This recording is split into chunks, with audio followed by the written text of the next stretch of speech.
Witam serdecznie, cieplutko, cześć Wam. Dzisiejsza bajka ma tytuł Służba ziół.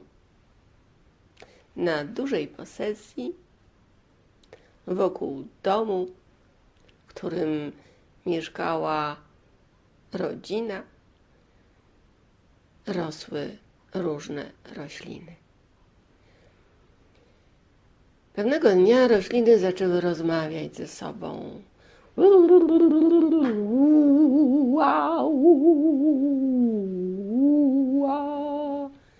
Rozmawiały w różnych językach. Ale istotą tej rozmowy było to, że w jakimś sensie chciały, żeby domownicy, czyli ludzie, którzy w tym domu mieszkali, zauważyli te zioła, bo pełno wokół rosło ziół. Nie patrzą na nas, mówiły zioła. Mamy służbę, żeby dać zdrowie, a oni są bez zwracania na nas uwagi. I tym językiem swoim ziół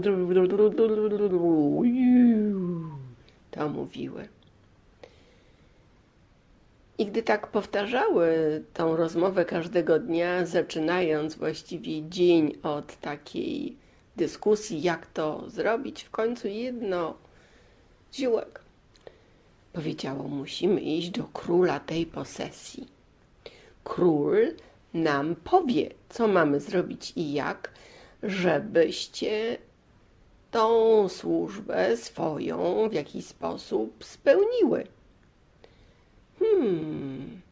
Zioła tak jakby się obudziły z letargu niemocy dania rady w tej sytuacji i wszystkie jak jeden mąż spojrzały na króla posesji, piękną sosnę, i zapytały. Sosna, wachlując się jedną, drugą gałęzią, spojrzała na zioła i rzekła: pomogę wam.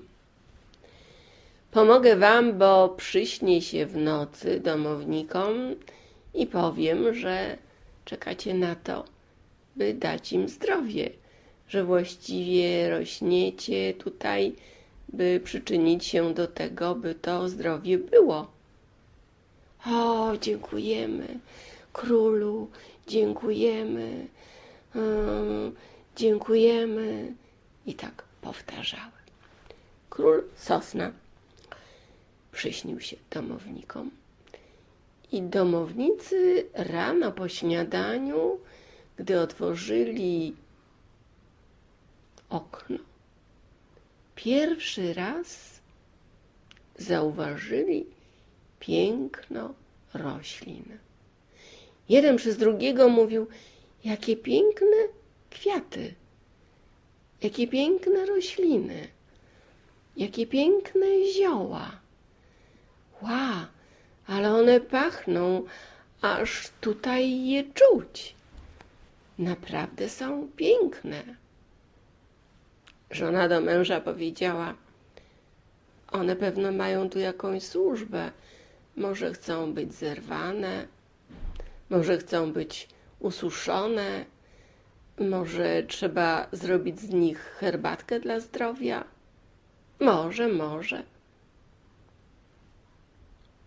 Ale jak to było, były jakieś kolejne zajęcia i mieszkańcy tego domu o tej rozmowie porannej przy otwartym oknie zapomnieli. I tak było przez kilka dni, że każdego dnia wyglądali przez okno, patrzyli na rośliny, zioła, powtarzali te słowa, aż w środę o godzinie 10 rano na podwórko wyszła ich córka i śpiewając zerwała pęk pięknych rumianków. Ła, rzekły rumianki, coś się zmieniło. I jednak ich córka nas zauważyła. Zerwała nas, zrobiła bukiet. Ciekawe, co zrobi dalej. I gdy tak rozmawiały, dziewczynka weszła do domu, ułożyła kwiaty na tacy i powiedziała do nich: wiem, słyszałam, wszystko, potrafię z wami rozmawiać. Chcecie dać zdrowie w mojej rodzinie.